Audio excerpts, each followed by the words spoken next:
Happiness starts at home. Pero sa panahon ngayon, napakaraming pamilya ang nasusubok sa mga hamon ng makabagong pamumuhay na nagdudulot sa hindi pagkakasundo-sundo, which robs our home's happiness. Sa kabila ng mga problema kinakaharap ng bawat pamilya, paano nga ba tayo magkakaroon ng isang happy home?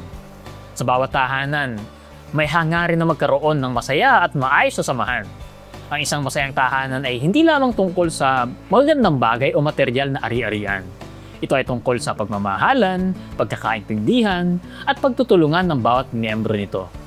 Ating suriin ang mga simpleng hakbang at prinsipyong makakatulong sa atin upang lumikha ng masayang kapaligiran upang mapanatili ang magandang samahan, maiwasan ang hindi pagkakaintindihan at higit sa lahat, magbigay ng pagmamahal at suporta sa isa't isa para sa isang masayang pamilya.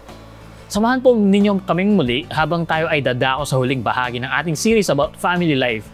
Patuloy nating pag-uusapan kung ano ang mga susi para sa maayos, masaya, at matatag na tahanan dito pa rin po sa What Do You Think? Kung saan kami nagpapaalalang kabataan, desisyon mo'y pag-isipan upang maging tama ang iyong lalakaran.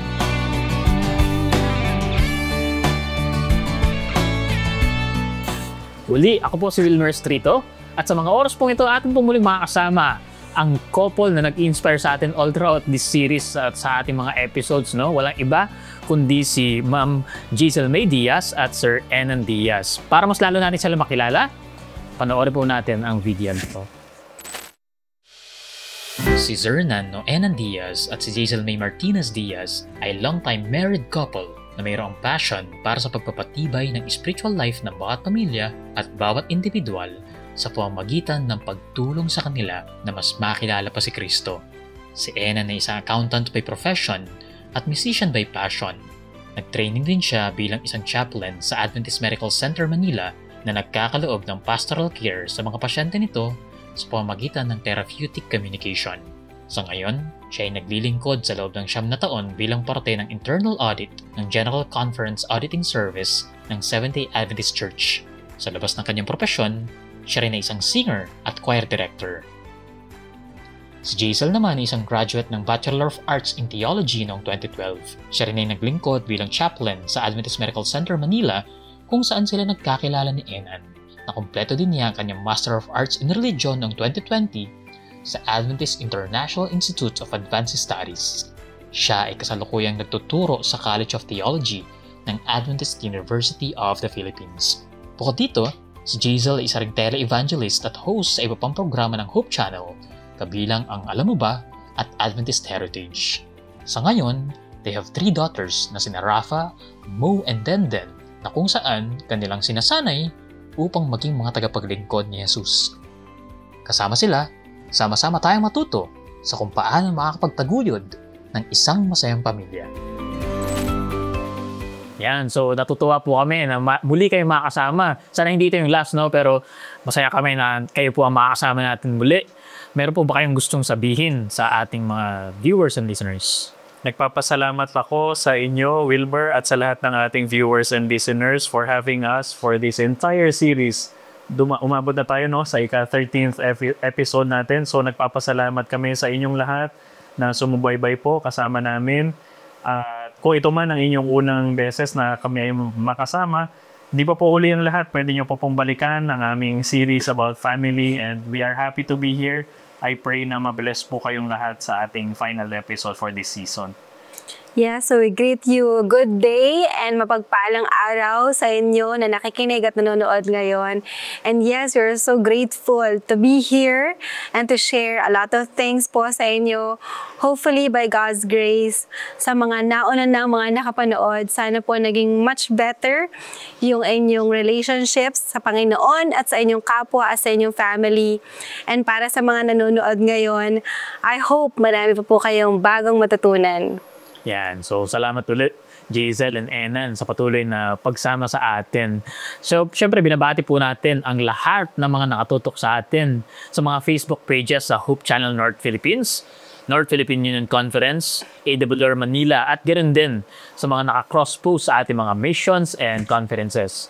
Pati na rin po sa mga kasama natin na nanonood sa YouTube, sa Hope Channel North Philippines, at syempre sa mga nakasubaybay sa ating television, sa GSAT Channel 37 at Digital Receivers Channel 45. Hindi rin natin malilimutan ang ating mga nakatune in sa ating radyo sa AWR 89.1 FM. Kami po ay masaya na makakasama kayo muli maging sa huling bahagi ng ating episode ngayon. Nawa kayo ay nasa mabuting kalagayan at iniimbitahan din po namin kayo na i-like at i-share itong ating live broadcast ngayon para mas marami pang makinabang sa ating mga matututunan. At kung hindi pa po kayo naka-follow sa ating Facebook at YouTube channels, pakihit lamang po yung follow at subscribe button para mas marami pa ang mga exciting na mga programs na mabibigyang update kayo. Bago po tayo magsimula ay tayo po muna ay mananalangin. Hilingan natin si Enan para manguna sa atin. Manalangin po tayo. Dakila namin Panginoon, inaanyayahan po namin muli ang inyong presensya sa aming pag-uusap. Dakilang Panginoon, nawa po kayo ay mag-glorify. Bigyan niyo po kami ng inyong karunungan at ang inyong understanding po nawa ang aming mai-communicate sa lahat ng tao na nakikinig sa amin. Dalangin po namin ang inyong pagpapala sa lahat ng nakikinig at nanonood sa aming programa sa pangalan ng Panginoong Hesus. Amen. Amen. So tayo po ay magpapatuloy sa atin pong pagtalakay tungkol sa pagkakaroon ng isang masayang tahanan o isang masayang pamilya. So, ano po ba ang example ng isang happy family, happy home? Ma'am Giselle. Alam mo, Wilmer, no, nasa Pilipinas tayo. Napakarami sa mga Pilipino or sa Filipino family ang napakasimple ang buhay. And madalas makikita mo nagtatawanan ng isang pamilya, madalas makikita mo nagsasalo-salo, nagsama-sama, ano.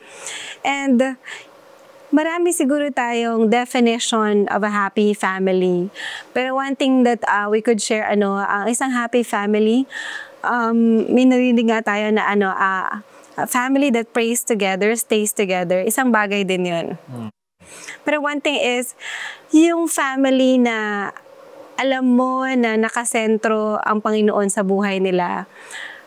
Talagang, nung bata pa ako, narinig ko yung kanta na Jesus in the family, happy, happy home, happy, happy home, happy, happy home. Parang bata pa lang kami, na-realize namin na, oo nga, if each person could have Jesus in their lives and masaya sila sa relasyon nila kay Jesus, at pag nagsama-sama yun, yung mga tao na yun na merong Jesus sa buhay nila within a family, sobrang iba yung direction ng family, iba yung joy ng family, coming from the true source ng joy, makikita mo yung difference ng dynamics din. And lalo higit, if we are founded in the scripture, there are many things that the scripture would tell us on how we could really have a happy home, on how meron tayong contentment, yun yung isa sa pinakamahalaga, contentment with what we have.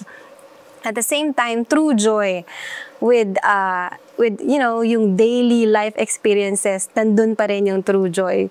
So I believe having Jesus as the center of our home could really incorporate or would tell us na this could really be a happy home. Wilmer, we cannot really overemphasize yung kahalagahan na magkaroon ng Panginoon, yung ating Diyos, yung presensya ng Diyos sa ating pamilya. Yun na talaga yung totoong makakapagbigay ng totoong kaligayahan.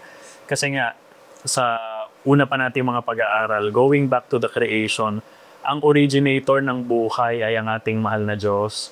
Ang originator ng marriage ay ang ating mahal na Diyos din. Ang unang family ay ginawa sa pamamagitan ng kapangyarihan at biyaya ng ating Panginoon din. So it is also very important sa ating families, sa ating mga modern families na sa kapanahunan ngayon, na maalala pa rin ang original essence ng ating buhay, ng ating families, ay nasa Panginoon lang talaga.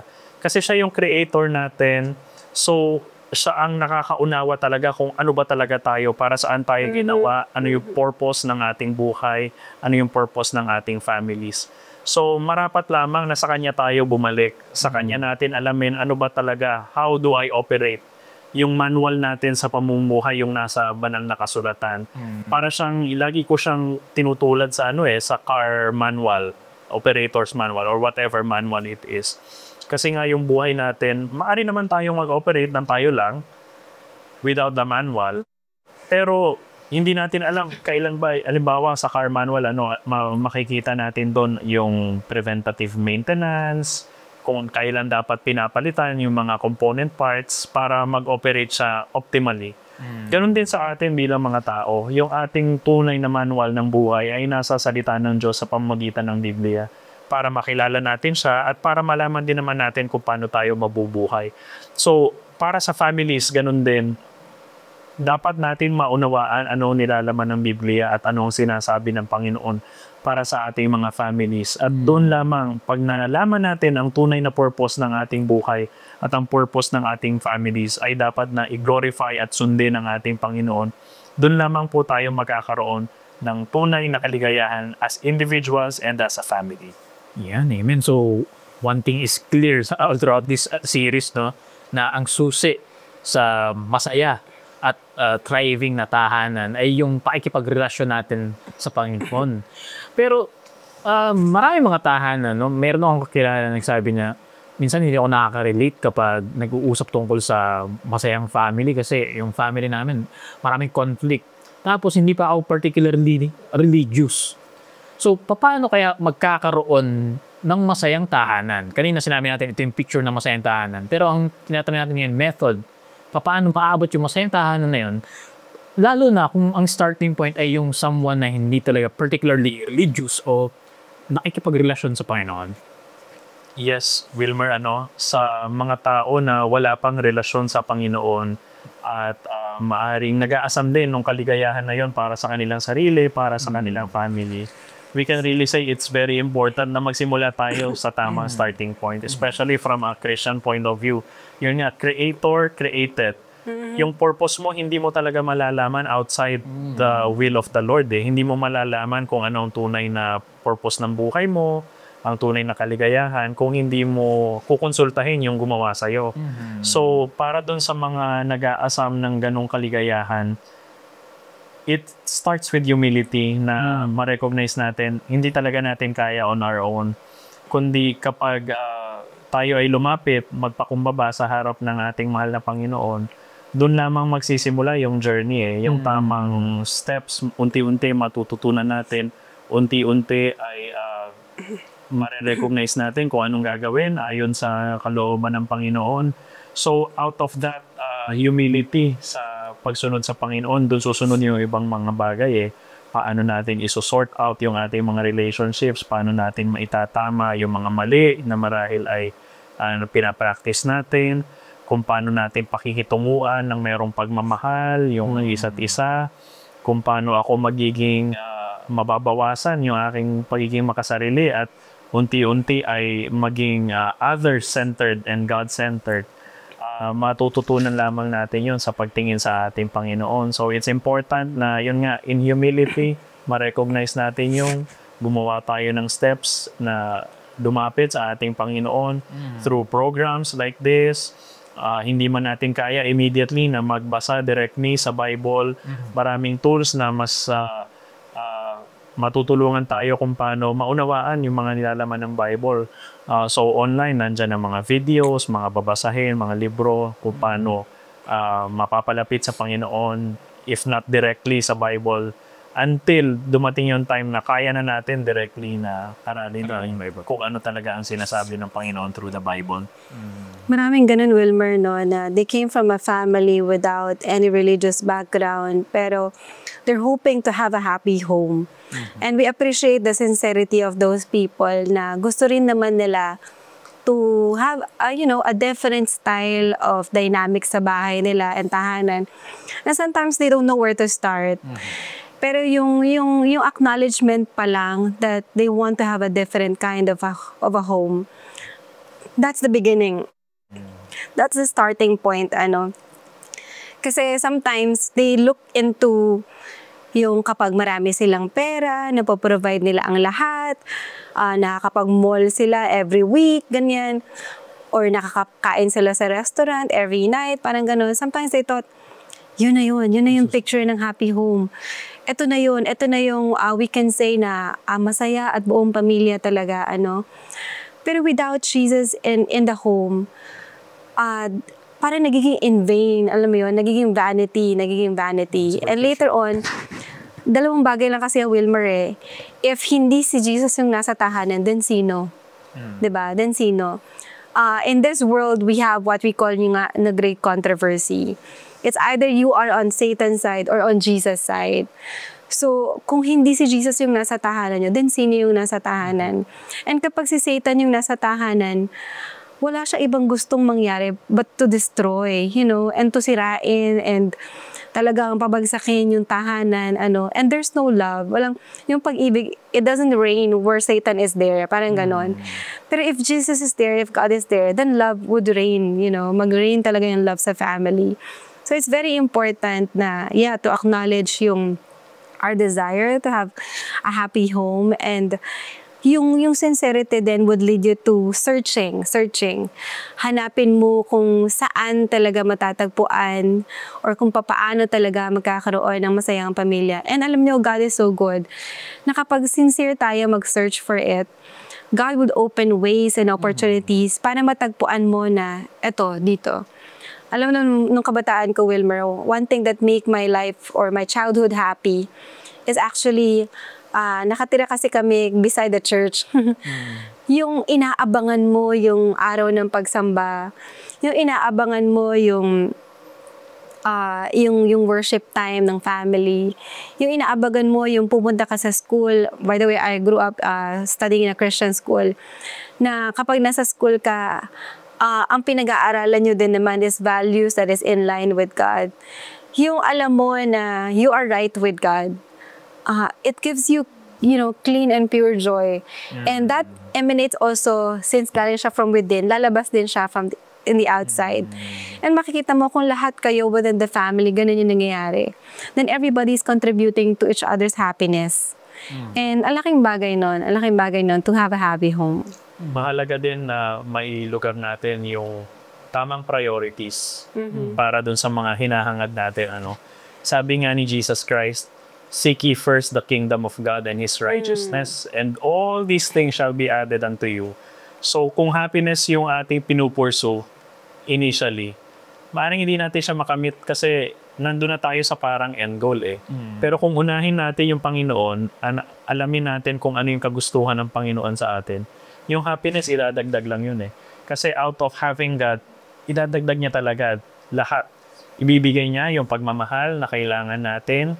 Ibibigay niya yung purpose ng buhay na kailangan natin. Kasi yung mga bagay na yun, yung nagre-result actually sa happiness eh. Yung pag-ibig, yung purpose, yung unity and harmony sa isang pamilya, ilalagay yun ng Panginoon kung siya ang uunahin natin eh. And everything else will follow. Even yung capabilities na to survive and thrive, yung resources na ating kakailanganin, it's all coming from His grace. Sa biyaya lang talaga ng Panginoon. At mai-enjoy natin sa yung kaligayahan na yun, yung harmony, yung kapayapaan sa ating puso, umuunahin nating hilingan na imbitahan yung Panginoon sa ating buhay, sa ating mga pamilya, na matulungan tayo. Kapag nandyan ang Panginoon, yung value sa isip natin mas tatama. Kung ano ba yung dapat kong i-prioritize sa buhay. Kasi yung Panginoon ang magagabay sa atin. Sa Wilmer, yung happy home, it doesn't mean na walang conflict, It doesn't mean na walang issues, walang pag-aaway, ganyan. Pero since you're happy home, alam mo na you're all together. If merong problema, may challenges, sama-sama nating pagtutulungan to. Sabi nga dun sa verse of Proverbs, a friend is love at all time, but a brother is born for adversity. Totoo yun, na sa tuwing merong mabigat na pangyayari o sitwasyon o may pangangailangan within sa magkakapatid, within the family, talagang maaasahan mo yung pamilya mo eh. And that makes, a happy home in spite of the challenges. Kasi alam mo, nasama-sama kayo together to arise above the challenges talaga. So napakalinaw nun, no? Na kailangan natin na magkaroon ng humility. Minsan kasi narinig natin, alam na natin na Diyos talaga yung makakatulong sa atin. Diba? Si Jesus talaga yung susi para sa totoong kaligayahan natin. Pero hindi tayo nagiging humble para tanggapin yung nahin yun talagang tanging paraan. Diba? Naalala ko si C.S. Lewis, sabi niya, God cannot give us happiness apart from Himself because there's no such thing. Sabi niya, maaari maging masaya tayo superficially sa mga bagay na ini-offer ng mundo, pero hindi yung kasiyahan na talagang makakapag-feel sa void na meron tayo. That's true. So, kailangan talaga natin kagaya nung, huwag natin gayahin yung rich young ruler, no? Na nagtatanong siya, although hindi happiness, tinatanong niya, ikaw pa paano magkakaroon ng eternal life? Pero nung nalaman niya yung paraan para magkaroon nun, wala siyang humility para gawin. Yung, para i-take yung step para maabot yung kung anong gusto niya mangyari. So, nakikita natin, na-recognize natin yung need natin para magkaroon ng fulfillment at happiness sa family. Nakikita natin na si Kristo ang daan. Maging humble tayo na i-take yon para makuha natin yung result na gusto natin na makuha. Yeah. So, nakita natin na si Kristo nga yung paraan, siya ang daan, patungo dun sa kung anong gusto natin na mangyari sa pamilya natin, happy home. Ano naman yung mga bagay na kailangan nating iwasan para hindi tayo ma-distract habang nagnanais tayo na makapanatili kay Kristo? So, ang short answer dyan, Wilmer, ano bang dapat nating iwasan? Anything na hindi kalooban ng Panginoon ay dapat nating iwasan at i-give up. So, halimbawa, yung selfishness, lahat kasi ng issue ng ating buhay, yung kasalanan, basically, it all boils down to pride and selfishness. Kasi, yun ang natural tendency ng tao eh. Tayo ay self-seeking. Gusto natin inuuna yung sarili bago yung kapakanan ng iba. Gusto ko yung desires ko ang manguna instead na yung desire ng Panginoon para sa aking buhay. So kung may mga iiwasan, anything that is self-centered. So nandun, kasi dun susunod lahat eh. Kung ako, unahin ko yung kapakanan ko over my kids, over my wife, ako na lang, gagawin ko yung sarili ko. Susunod dun yung mga unhealthy desires, yung lust na nagdi-lead sa adultery, napakahalaga na iniiwasan niya ng mga magulang na kung ano yung finifeed natin sa ating mga isip, dapat hindi nagsistimulate ng mga unhealthy na desires na yon. So, unahin ang pera, unahin yung mga desires sa unahin ang kaligayahan, sariling kaligayahan, unahin ang anything na magdi-distract sa atin dun sa purpose ng Panginoon ay dapat natin i-give up at unahin natin ano ba talaga ang mahalaga kundi yung kalooban ng Panginoon. One thing also, Wilmer, yung pagtatanim ng galit. Dapat iwasan din natin yung hatred sa puso natin. Kasi yun yung nagiging stronghold ni Satan para talagang magkawatak-watak yung family, ganyan, para hindi mag-reconcile, ganyan. Kapag hinuhold natin tight yung hatred and yung anger sa sarili natin. Kasi to be honest, walang perfect na tao. And so, yung sibling mo, yung parents mo, hindi naman talaga sila perfect eh. Even ikaw, di ba? We make mistakes. Pero yung hindi ka matutong magpatawad, alam mo yun, yung ita-take hold mo yung anger in your heart, that's very dangerous. That's very dangerous. And it could lead to a lot of conflict to the point na, wala nang joy sa family, wala nang reconciliation, ganyan. Kaya alam mo, Jesus died on the cross, Wilmer, para tayo mapatawad. Kaya whenever we ask for forgiveness sa Panginoon, laging sinasabi sa atin ng Panginoon na magpatawad ka rin muna sa iba. And kung tayo nga, kahit gaano kalaki ng kasalanan natin, pinapatawad tayo ng Panginoon. How much more tayo that we forgive, lalo higit yung family members natin. Yun yung nakakalungkot sa iba na minsan pinag-aawayan nila yung pera sa family, ganyan, may mga minamana, ganyan. And maraming mga naging pagtatalo na talagang ang bigat-bigat sa puso nila.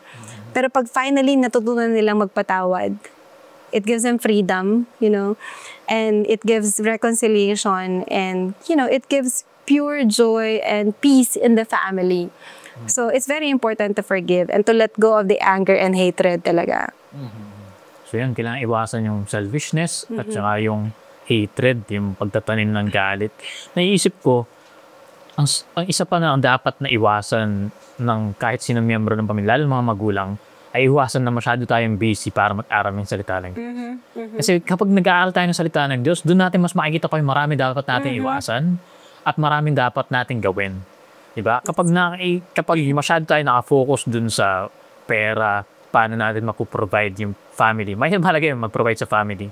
Pero kung minsan kasi naghahangad tayo ng higit pa isa doon, At pakiramdam natin masyado tayong busy para makipag-connect ka sa Diyos. That's true. Lalo natin nalilimutan na gawin yung mga bagay na dapat nating gawin at lalo natin nagagawa yung mga bagay na dapat nating iniiwasan, which leads to destruction of our own homes.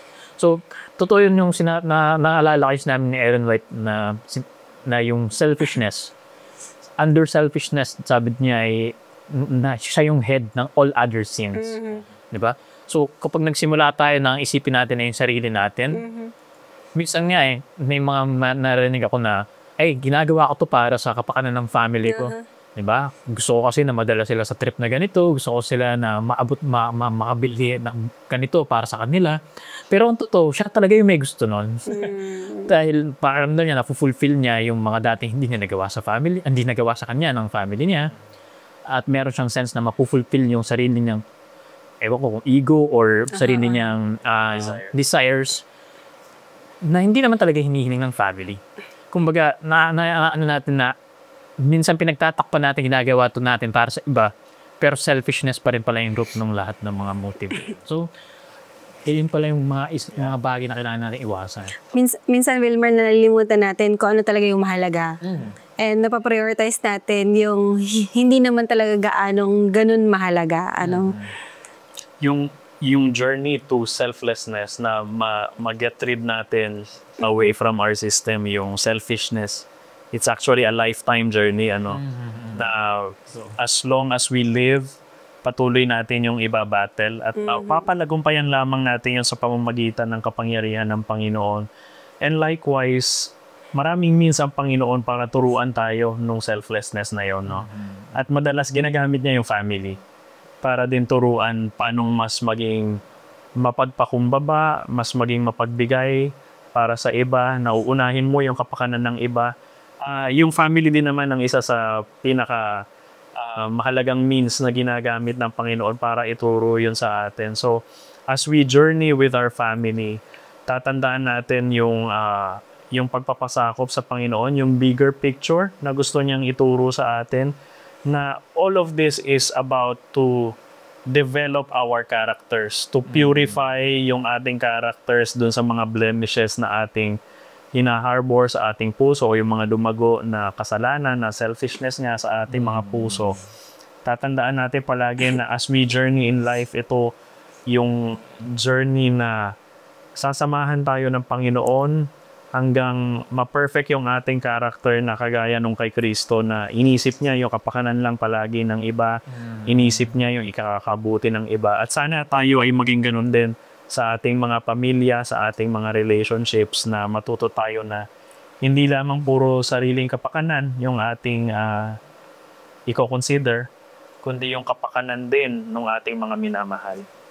One thing also, Wilmer, na we should not or dapat nating iwasan para maging masaya yung family natin is yung comparison. And yung pagiging discontent. Kasi minsan pag kino-compare natin yung family natin sa ibang family, lalo higit ngayon sa social media, makikita mo, yung sayo naman ng family nila, may ganito sila, pumunta sila dito, pumunta sila doon. Parang nakakainggit, di ba? Parang i-define mo tuloy yung happy family in a very different way. Where in fact, to be honest, meron ka na palang happy family, kaya lang hindi mo na-appreciate. Kasi nga tingin ka ng tingin sa iba. So that's also one thing na i-avoid natin in comparing our own family to different family. Although maganda yung meron tayong nakikita mabuting ehemplo.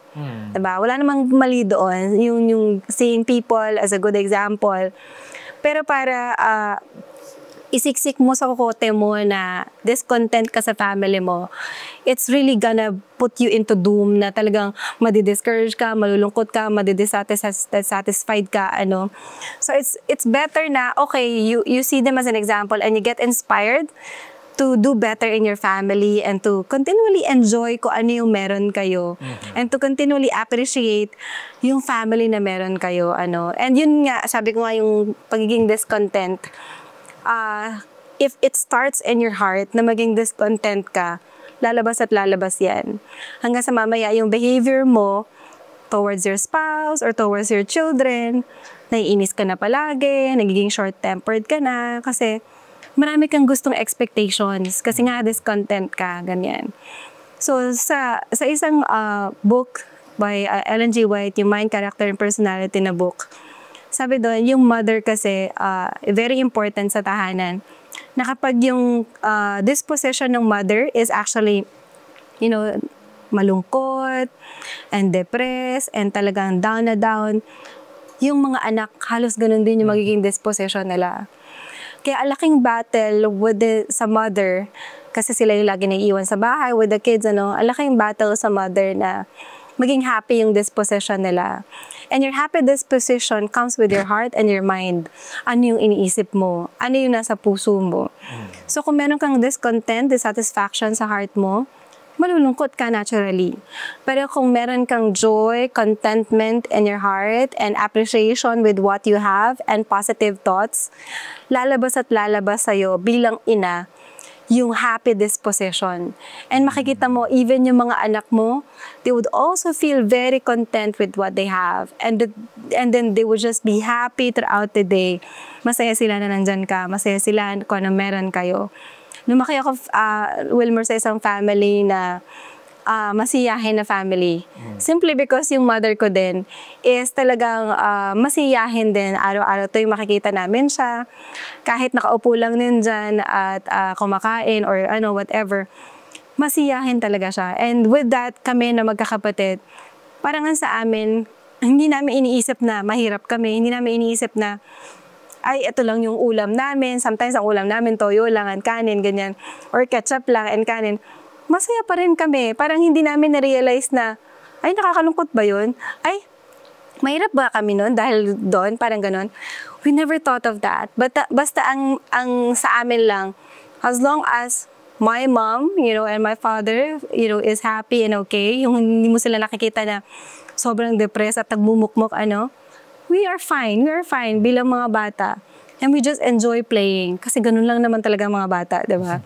So, yeah, importante din yung mindset, disposition ng mga magulang. Yun. So, yan. Nakita natin yung mga napakaraming mga points para mapanatili or maabot natin yung masayang family. Iwasan natin yung pagiging selfish, pagtatanim ng galit, pagkukumpara, at yung pagiging sobrang busy para magkaroon ng panahon sa pakipag-usap sa ating Panginoon. So, sobrang informative ng discussion ngayon at sigurado ay marami tayong mga viewers na nakarelate dito.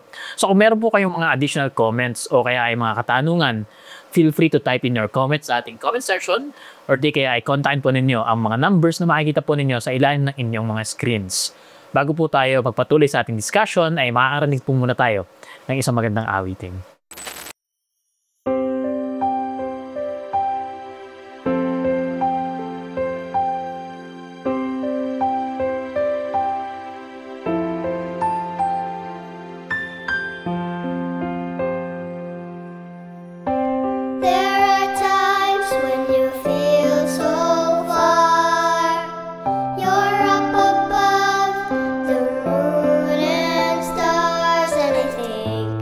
The time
Salamat po sa magandang mensahe ng awitin na ating napakinggan. Tayo po ay magpapatuloy sa ating mong discussion about paano nga ba magkakaroon ng masayang pamilya.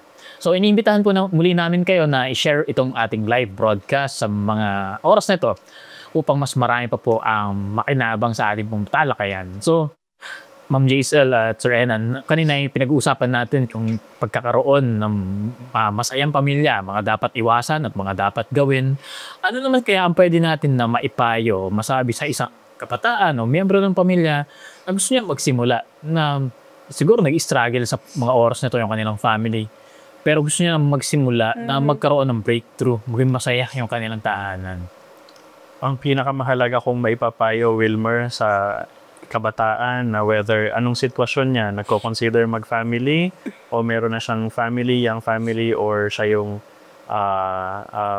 nagko-contemplate or any situation ng any person, ang pinakamahalagang desisyon na inyong pwedeng gawin ay kilalanin ng Panginoon at magpakumbaba at sumunod sa kalooban ng Panginoon. Wala nang mas mahalaga pang desisyon kang pwedeng gawin kundi kung kanino mo isusuko ang buhay mo.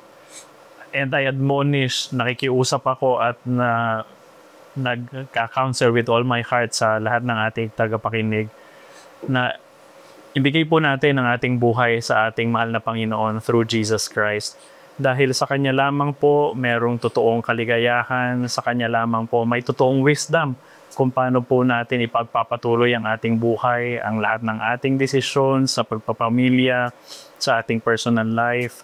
Lahat ng ito po ay magagawa lamang po natin ng tama kung ang Panginoon po ang siyang nangunguna at nagbe-bless sa ating buhay. Possible talaga yun, Wilmer, no? Na merong tahanan na hindi talaga okay. And siguro you have heard about this and na-impress ka na Lord, gusto ko rin naman na yung family ko is maging masaya. Anong pwede kong gawin? So yun yung one thing. Unang-una sa lahat, you can start with a prayer. You can start with a sincere prayer na Lord, sana may magbago sa family namin. Lord, sana po maging masaya yung family namin. And alam mo, kapag tayo ay nananalangin, especially for others, tawag natin doon intercession or interceding, ganyan. And whenever we pray a very sincere prayer, alam mo, sabi sa writings ni Mrs. White, which is a very inspired writer, sabi doon, even sa Bible din, yung ministering angels, naka-ready na sila to actually answer your prayers. So whenever we pray, whenever we intercede, whenever we have sincere prayers, maniwala tayo na God would send these ministering angels to help us to actually do something about it. Alam mo, minsan, Wilmer, dumarating ako sa point na akala ko ako yung solusyon. Akala ko ako yung magpapasaya or akala ko ako yung magliligtas, you know, especially I'm a pastor, ganyan, sa mga kapatid ko, ganyan. Pero may mga pagkakataon na hindi pala tayo. Meron palang pwede tayong gawin, which is prayer. And then God would send people or send means to actually answer our prayers. Kasi minsan akala natin yung solusyon nandito, nasa atin. Pero once we pray, we're mobilizing the holy angels, we're mobilizing heaven, and we're enabling God to actually do something about our situation, about our problem. Kasi to be honest, kung ikaw yung tao na yon na nandun sa family na hindi masaya, mahirap para sa'yo to stand up and sabihin, huy, ganito gawin natin. Sasabihin sa'yo, ano ka ba? Ano ba yun? Ano ba yun? Parang they will feel weird. Parang sabihin nila, ang weird naman nito. Ano ba ginagawa nito? And ma-hurt tayo lalo. Mahirap para sa atin. Pero let's try to, bring them in prayer and see God's intervention. And ma-amaze ka na lang na prayer works. Na prayer works.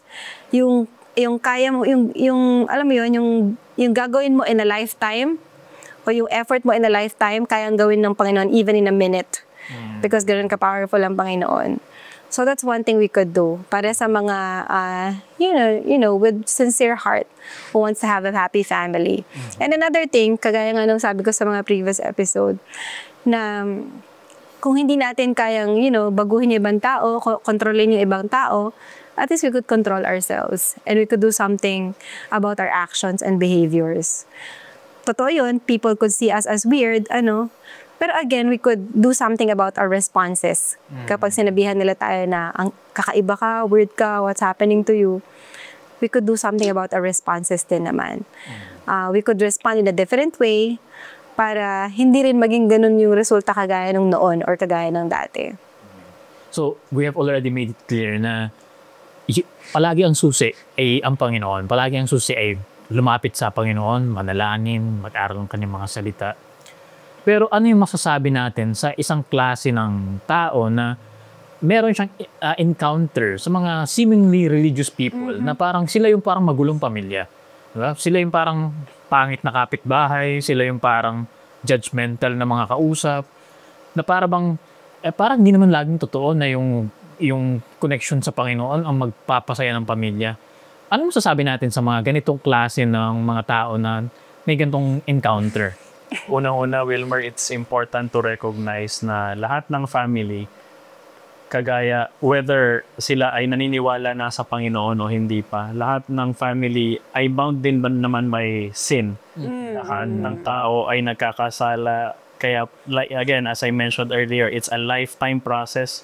Yung pagbabago ng buhay ay lifetime na proseso kasama sa Panginoon na hindi natin talaga kaya on our own. And that includes yung mga families na naniniwala din sa Panginoon. Patuloy din silang nagsastruggle. Meron silang mga kahinaan na patuloy pa nilang wino-workout. Panagumpayan pa. Na kailangan pa nilang panagumpayan sa kapangyarihan ng Panginoon. But ang importante is yung nagte-trend up tayo. Kumbaga merong trend. Minsan may ups and downs. Pero yung direction ng trend na yon is going up, generally, papalapit sa Panginoon. So, ang isa ko ring masasabi, do not compare, yung kanina na banggit ni Jason, yung comparison is minsan hindi maganda yung nadidulot. So, do not compare yourself to who others are today, but compare yourself to who you are yesterday. Ganun din naman sa mga families, do not compare yourself to other families or do not judge other families kasi nasa iba-ibang stage tayo ng buhay talaga eh. But compare your family to who they were yesterday. So, para makita natin na yung incremental progress, no matter how small it is, as long as incremental yung progress, nadadagdagan, we are in the right direction sa kapangyarihan ng Panginoon.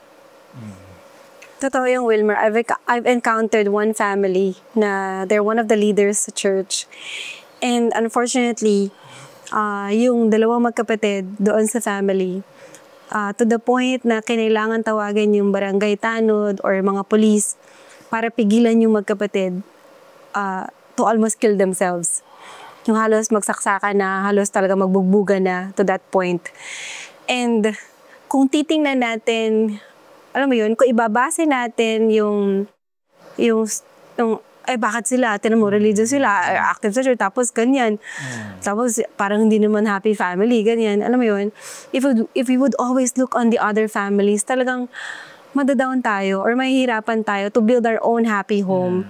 And to be honest with you, Wilmer, itong mga kasing pamilya na nasa church, they're also being attacked by Satan and by the evil one. And akala natin, ganun kadali to have a happy family. To be honest, it's not easy. Kasi every time, maraming pagsubok na dumarating, maraming challenges and trials na binabato talaga si Satanas to a faithful or religious family. And totoo yun, sabi ni Enan, we are very imperfect. Kahit nagsisimba tayo palagi, hindi naman ibig sabihin nagsisimba ka, perfect ka na, righteous ka na, 'di ba? Or talagang banal ka na and so on. To be honest, that's why you're in church, kasi you are in need of Christ. Kasi you are a sinner, or parang ano nga yan parang ospital, 'di ba? Bakit ka pupunta sa ospital? Kasi may sakit ka. Bakit ka pupunta sa church? Kasi alam mo, spiritually in need ka. In need ka of, spiritual food and spiritual care, So we don't put them on the pedestal na dapat ganito kayo. Ito dapat yun Bakit hindi nyo nagawa? Something like that. Let us try to understand them also na marami din silang challenges. And they are being tried in every side. And so, let us just safeguard our own family. And to make sure na we are right with God, our relationship with Him, and yung relationship ng family natin. And if nakita man natin yun to other families, pag-pray talaga na lang natin sila. And let us hope for the best that they would win over these battles that they are having. Tsaka kung alimbawa ako yung isang family na nag-hesitate na magsimula makipagrelasyon sa Panginoon dahil lang nakikita ko na yung ibang nagsimula ay nasa ganong stage. At least meron na silang stage na sinisimulan. Diba? Meron na silang pinapanagumpayan. Unlike sa akin na nagwa-wonder pa rin ako hanggang ngayon, ano kaya mangyayari sa buhay ko? Ano kaya mababago sa family ko? Na alam kong si Kristo, pero parang hindi ko kasi nakikita nun sa iba. Na kailangan natin maunawaan na proseso yung pag-build ng character, proseso yung changes na mangyayari. So halimbawa, ang expectation ay yung nakagraduate sa college at ginadjudge mo na agad yun nasa elementary pa lang. And madi-discourage ka na magsimula. Dahil parang ganun lang naman pala Samantalang, yung nakita mo lang pala ay yung nasa starting pa lang. Hindi mo nakita yung naabot na nila yung fulfillment na nakita nila kay Kristo. So, napakahalaga na palagi tayong nagtitiwala sa kung anong sinabi ng Panginoon at hindi sa base lang sa kung anong nakikita natin na maliit na portion. Diba? We walk by faith and not by sight. So, napakarami ng mga pangako ng Panginoon na pwede natin panghawakan na makikita natin makufulfill sa buhay natin once na itry natin. Sabi nga taste and see that the Lord is good. Personal ng experience natin sa Panginoon, kailangan lang natin subukan, itry yung mga pangako na yun. So, let's hear naman sa mga kabataan natin na nagpa-interview para i-share yung kanilang thought. Ano nga ba ang susi para sa isang masaya at maayos na pamilya? So, mga kabataan, what do you think?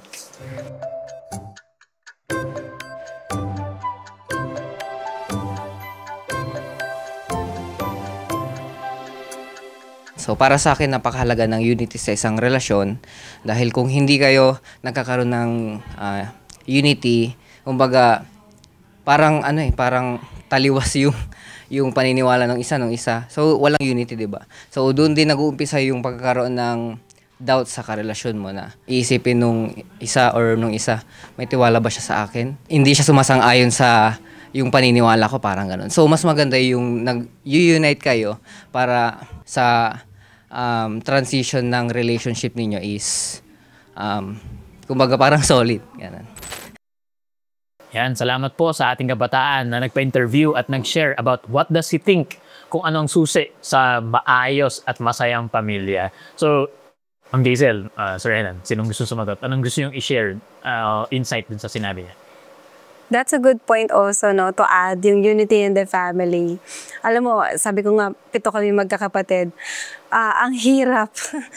Ang hirap ng ang dami-dami yung mind, tapos magiging united kayo. Pero dahil we are brought up in a manner na may takot kami sa Diyos, at alam namin yung mga dapat at hindi dapat, as we are brought up in the fear of the Lord and in sa church and yung daily worship namin, ganyan, So kahit papaano, we are united sa maraming bagay. In our values, in our stance, in our activities, ganyan. Alam namin na, okay, sama-sama namin gagawin to. Hindi namin to pagtatalunan kasi nagkakaintindihan kami about these things, ganyan.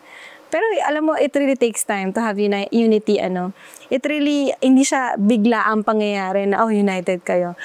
Dahil magkakasama kayo along the way, dahil pare-pareho kayo ng mga experiences and activities along the way, Kaya kayo nagiging united. Dahil na-train kayo in such manner, dahil yung values nyo ay pare-pareho, kaya nagiging united. And yeah, it adds to happiness ng family. Yeah, unity is very important sa family, But I can say unity is also a byproduct of having a proper and correct relationship with the Lord.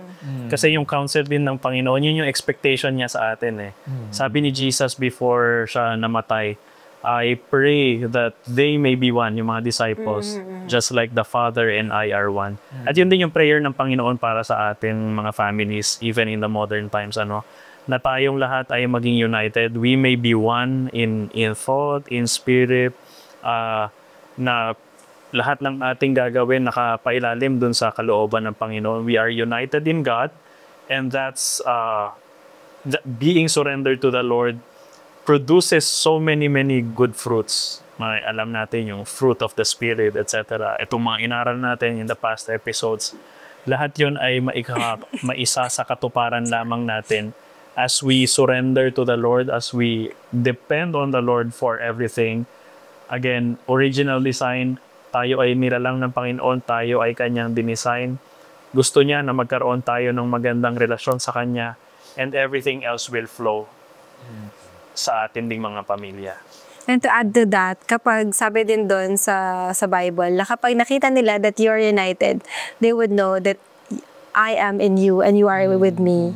So mas makikita nila na may Panginoon sa buhay ng mga taong ito. Amen. Ayan. So napakarami natin na natutunan, nakita, mga susi para sa bawat pamilya. So ang bawat pamilya ay may hangarin na magkaroon ng isang matatag at masayang tahanan. Sa kabila ng mga hamon at hindi pagkakaintindihan sa isang pamilya, mahalagang tandaan na ang tunay na kaligayahan ay nagmumula sa ating relasyon sa ating Panginoon.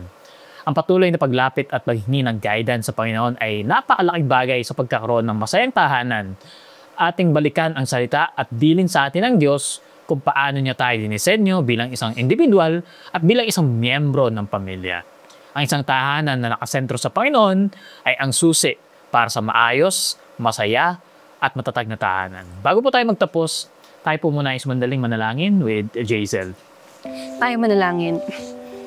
Panginoon naming Diyos, ang aming Ama na nasa langit, maraming salamat po, Panginoon. You're teaching us on how to have a happy home, to have a happy family. If only you will be in the midst of it, Panginoon. Kung aanyayahan namin palagi ang presensya po ninyo sa aming mga buhay, ay tunay po na mararanasan namin ang tunay na kaligayahan. Kaya po, Panginoon, sa lahat po ng aming manonood at tagapakinig ngayon, Lord, be with them. Allow your presence to be felt by all of them. At nawa, Panginoon, pagpalain niyo po sila ng isang maligayang tahanan. Tahanan na kung saan kayo ang sentro nito. Tahanan na kung saan nag-glorify kayo within it. Tahanan na kung saan, Panginoon, ang pagliligtas nyo at ang inyong pagkakalinga ang kanilang nararanasan. Panginoon, maraming salamat na sinamahan niyo po kami all throughout this series and sa aming episode ngayon. Maraming salamat na diringgin niyo po ang aming mga panalangin sa pangalan ni Jesus. Amen. Amen. So salamat po Ma'am Jazel at Sir Enan sa pagsama sa atin sa buong serya ng ating pag-aaral. So bago po tayo magtapos, pero po ba kayong mga gustong sabihin sa ating mga viewers at listeners ngayong mga parting words, Gusto ko lang iwan sa ating lahat, sa lahat ng ating mga manonood at listeners, mahal na mahal po kayo ng Panginoon. Gusto po ng ating Panginoon na kayo ay mapabuti. Gusto ng ating Panginoon na kayo po ay magtagumpay in your personal life, in your family life, at kung kayo po ay nagko-contemplate na bumuo ng pamilya, gustong-gusto ng Panginoon na kayo po ay magtagumpay. Kaya ang dalangin ko po, lahat po tayo sumuko sa Panginoon, mahalin natin ang Panginoon, alamin natin ang Kanyang kalooban, at doon po tayo magkakaroon ng tunay na kaligayahan at kapayapaan sa ating buhay. Ayan, to all our viewers, to all who are listening by radio, I declare blessings of joy, peace, love, and salvation in your family. And I know God, our hope, would always be there for us no matter what. Amen. So salamat pong muli sa inyong lahat. Aming dalangin na marami po kayong natutunan upang makatulong sa paghahanda, sa pagpasok sa relasyon at pagpapatibay ng inyong mga pamilya. Kung sakali po na mayroon kayong mga episodes na hindi napanood or napakinggan, feel free na bisitahin po ang ating Facebook pages at YouTube channel na Hope Channel North Philippines at isearch nyo lamang po ang ating programang What Do You Think? Sa susunod na linggo ay magpapatuloy pa din tayo sa ating pag-aaral ng ilang mahalagang paksa na makakatulong sa ating mga kabataan. Kaya samahan po ninyo kami ulit next week, same time, same channel. Dito pa din po sa What Do You Think? Kung saan kami nagpapaalalang kabataan, desisyon mo ay pag-isipan upang maging tama at iyong lalakaran.